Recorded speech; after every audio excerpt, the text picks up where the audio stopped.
Bonjour à tous, alors aujourd'hui je vous propose la partie 4 du concours ENAC TSA 2019. Comme vous le voyez, on va parler de complexe. Donc il y a ici 5 questions, à chaque fois 4 propositions. Il peut y en avoir aucune de bonne, une ou même deux de bonnes. Voilà.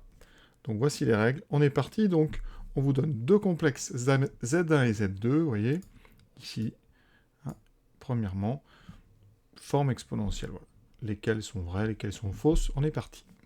On commence tout de suite par regarder Z1. Alors Z1, c'est une star des complexes, 1 moins I. Alors plein de façons de faire, soit vous le connaissez par cœur, hein. Sinon, eh ben, on calcule d'abord le module. Donc il faut connaître sa partie réelle, sa partie imaginaire. Donc la partie réelle de Z1, c'est 1. Sa partie imaginaire, c'est ce qu'il y a devant I. Donc attention, c'est pas moins I, c'est moins 1. Donc le module, c'est la somme des deux carrés, donc 1 au carré, plus moins 1 au carré qui fait 1 au carré, donc on a racine de 2. Ensuite, Z1, on peut le factoriser par racine de 2, et on aura donc 1 sur racine de 2, moins 1 sur racine de 2 fois I. À ce moment-là, vous cherchez un réel dont le cosinus vaut 1 sur racine de 2, et le sinus vaut moins 1 sur racine de 2. Sur le cercle, ce réel, vous allez le trouver où? Son cosinus est positif, sinus négatif, donc on est en bas à droite. Dans une famille où les valeurs, vous voyez, sont des 1 sur racine de 2, donc c'est une famille des pi sur 4, mais pi sur 4, il est en haut, donc il vous faut celui d'en bas, c'est-à-dire moins pi sur 4. Donc conséquence, Z1, c'est racine de 2, E moins I, pi sur 4. Alors Z2, il est un peu plus complexe, si on peut dire ça dans ce chapitre.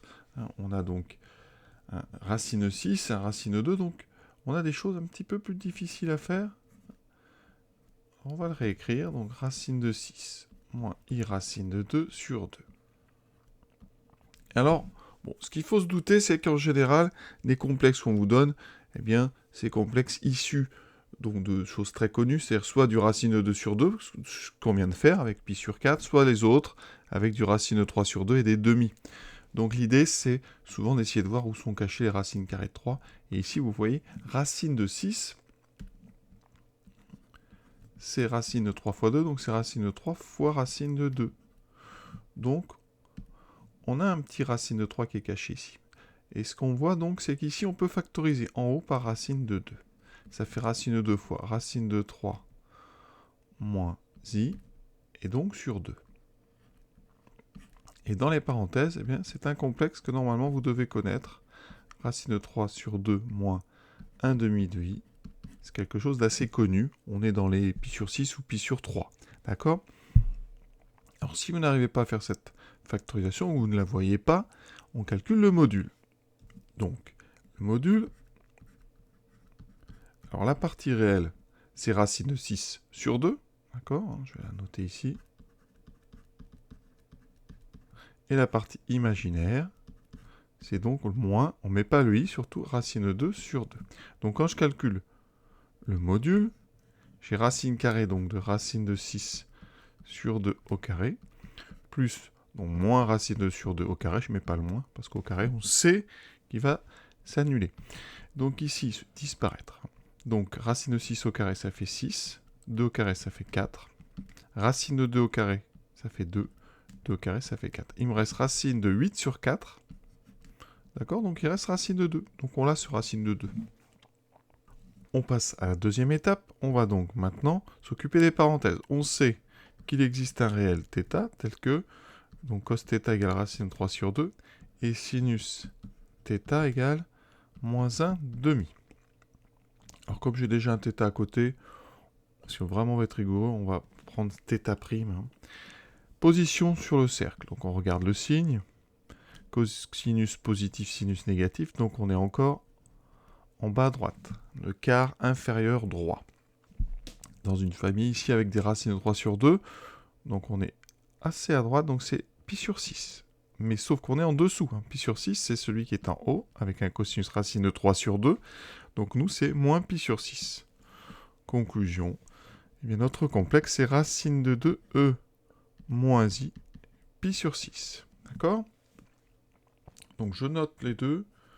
Z1, donc racine de 2e moins i pi sur 4. Z2 égale racine de 2e moins i pi sur 6. Alors, je regarde les deux, j'avais déjà rayé A, vous voyez, parce que A, il y a moins, il y a 2i pi sur 4. Hein, ici, alors le B, il y a un petit piège, parce qu'il y a le moins i pi sur 4, on a envie de répondre B, mais attention, il y a le 2 ici, il faudrait une racine carrée ici, d'accord? Donc, elle est fausse aussi, cette B. Pour le C, on a bien les deux racines carrées de 2, et il y en a ici, il y a un argument qui n'est pas bon ici, c'est moins pi sur 3, donc je raye. Et par contre, on a le bon, exactement la bonne forme ici en C. Donc il n'y a qu'une bonne réponse, c'est la C. Question 22. Alors là, on nous parle de Z1 sur Z2. Alors si on a bien fait avant, c'est assez simple. Z1 sur Z2, c'est donc racine de 2e moins i pi sur 4 sur racine de 2e moins i pi sur 6. Les racines de se simplifient, il me reste mes 2i θ, comme on dit. Et là, je vous rappelle une formule capitale qui vous servira beaucoup en maths si vous en faites. Quel que soit θ et θ', deux réels, eiθ sur eiθ', c'est eiθ moins θ'. Donc ici, on avait ei, donc moins pi sur 4, ça il joue le rôle de θ, moins pi sur 4. θ' c'est moins pi sur 6, donc j'aurai ei. θ moins θ', donc moins pi sur 4, moins pi sur 6, donc plus pi sur 6. Je fais donc une mise au même dénominateur, on met tout sur 12, ça sera mieux. Donc moins 3pi, plus 2pi sur 12. Il me reste ei, moins pi sur 12. Lequel est bon? On regarde, c'est pour lui. 5pi sur 12, ça n'est pas du tout au même endroit que pi sur 12.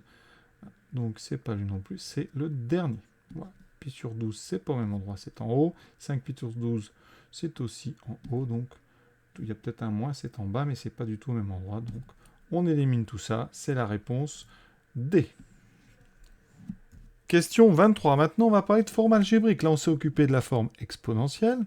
La forme algébrique, pour l'obtenir, hein, ici, on ne va pas utiliser ça, parce que là, on ne connaît pas cos pi sur 12, enfin moins pi sur 12, sinus moins pi sur 12. C'est d'ailleurs l'objectif de l'exercice. Nous, on va revenir sur les formes algébriques de Z1 et Z2. Vous voyez, donc on va mettre 1 moins i, racine de 6 moins i, racine de 2, sur 2. D'abord, on va se débarrasser de ce 2. Ce 2 ici, on divise, donc ça fait comme si le 2 était en haut. Donc ça fera 2 fois, donc 1 moins i. Donc on peut écrire ça comme ça. Vous voyez, ça va être intéressant, parce que comme ça, on n'a plus 3 étages. Hein, je vais peut-être expliquer ça pour ceux qui ont un doute. Si vous avez ça, c'est comme si vous aviez a fois 2 sur b, donc 2a sur b. Vous voyez, le numérateur a été multiplié par 2. Comment fait-on pour transformer ces formes algébriques? Il faut utiliser ce qu'on appelle le conjugué. Donc je vais multiplier en haut et en bas par le conjugué de racine de 6 moins i racine de 2, c'est-à-dire la même chose avec un plus. En haut et en bas. On va faire notre développement. Et en haut, on a double distribution. Donc 2 fois racine de 6, plus 2i racine de 2, moins 2i racine de 6, moins 2. Alors vous aurez i carré, et i carré, ça fait moins 1, donc là ça fera plus 2 racine de 2. Dessous, on aura donc une identité remarquable, c'est-à-dire a moins b fois plus b, qui donnera 6 plus 2, alors je vais quand même vous le montrer, ça fait racine de 6 fois racine de 6, donc 6, plus i racine de 6 fois racine de 2, donc 12, moins i racine de 12, vous voyez bien que ça s'annule. Et ensuite, on a moins i carré qui vaut plus 1, donc plus racine de 2 au carré, donc plus 2. On a donc ici, en haut, alors, 2 racines de 6. Je vais mettre d'abord ce qui n'a pas de i, donc 2 racines de 6 plus 2 racines de 2. Plus, donc, ici, i que multiplie 2 racines de 2 moins 2 racines de 6. Sur 8. On va séparer en 2. Ça me donne, donc, ici, 2 racines de 6. Alors, je vais factoriser par 2, comme ça, on fera une petite simplification après. On a ça, sur 8, plus i facteur donc de 2 racines de 2 moins racine de 6 sur 8. Je simplifie ici par 2, il me reste 4 en bas. Donc il me reste racine de 6 plus racine de 2 sur 4 plus i racine de 2 moins racine de 6 sur 4. Quelle est la bonne version dans les 4 propositions? Est-ce qu'il y en a une déjà? Alors, pour les parties, donc, là, on a un moins, ça ne va pas. On peut rayer ça, là aussi. Ensuite, on a là un problème avec ce moins ici. Ça ne va pas. Ici, on a exactement ce qu'il faut. 4, voilà. Donc, c'est la réponse C. Alors, maintenant, bilan de ça. On a montré que Z1 sur Z2, c'était E moins I pi sur 12. D'accord? Ça veut dire que la partie réelle de Z1 sur Z2, c'est donc la partie réelle de E moins I pi sur 12, c'est-à-dire cosinus moins pi sur 12. Donc si je veux cos moins pi sur 12, eh bien, je vais regarder la partie réelle de Z1 sur Z2, que j'ai en haut, vous voyez. En haut, la partie réelle, ben, c'est racine de 6 plus racine de 2 sur 4. Donc, vous voyez, dans les propositions, eh bien, il y a la première qui est bonne. C'est donc la A, racine de 6 plus racine de 2 sur 4. Donc on raye la B parce qu'il y a un moins. Maintenant, pour avoir le sinus, ben, je ne vais pas regarder la partie réelle, mais la partie imaginaire de Z1 sur Z2. D'après la question 22, c'est la partie imaginaire de E moins I pi sur 12. D'accord? C'est donc sinus moins pi sur 12. Et ici, ben, ma partie imaginaire, je l'ai écrite, hein, c'est racine de 2 moins racine de 6 sur 4. Donc on regarde racine de 2 moins racine de 6 sur 4. Eh bien, c'est ni l'un ni l'autre parce que, vous voyez, ici on a racine de 6 moins racine de 2. C'est inversé, ça c'est l'opposé. Donc on va rayer et on va rayer. Alors petite remarque qu'on aurait pu finalement donner. Moins pi sur 12, vous voyez, c'est en bas. On est sur un angle très petit, mais ici. Donc, sinus de moins pi sur 12, ça doit être négatif. Or, on vous propose ici racine de 6 moins racine de 2, qui est positif sur 4. Donc ça, c'est pas possible. Et ici, c'est pas possible non plus. Donc ces deux-là, on aurait pu les éliminer différemment, juste en regardant le signe. Dernière question. On va essayer d'enlever le moins. Donc les formules que vous devez connaître. Alors, je vais faire un petit cercle parce que c'est bien de pouvoir les retrouver très vite. Ici, on prend θ, et ici, on a moins θ. Qu'est-ce qu'on remarque? Que l'abscisse des deux points qui sont là est la même. Donc, ça veut dire que cos θ, c'est égal à cos moins θ. Autrement dit, la fonction cosinus est paire. Donc, si vous voulez cos moins pi sur 12, vous pouvez... Eh bien, c'est la même chose que le cos pi sur 12. D'accord? Donc déjà, cos pi sur 12, ça veut dire que c'est la racine de 6 plus racine de 2 sur 4. C'est la B. Ça n'est pas la C parce qu'il y a un moins là, et ici, ça n'irait pas. D'ailleurs, racine de 6 moins racine de 2, c'est positif. Vous multipliez par moins 1, c'est négatif. Ça nous donnera un cos pi sur 12 négatif, ce qui est impossible. Maintenant, le sinus. Ben, regardez sur le dessin. Ici, les sinus sont opposés. Sinus θ, c'est moins sinus moins θ. Donc, sinus pi sur 12, c'est moins racine de 2 moins racine de 6 sur 4. Donc si je rentre le moins en haut, ça me fera racine de 6 moins racine de 2 sur 4. De toute façon, sinus pi sur 12, vous voyez, c'est dans le cadran supérieur droit, donc on doit avoir un sinus positif. Vous voyez, donc ça ne peut pas être le même que celui de moins pi sur 12. Donc ici, vous voyez que moins racine de 6 plus racine de 2 sur 4, c'est négatif, donc c'est pas possible. Il nous reste celui-là, c'est le bon. Donc il y a deux bonnes réponses, c'est B et C. Cet exercice est déjà terminé. J'espère avoir été clair. Je vous souhaite une bonne fin de journée à tous.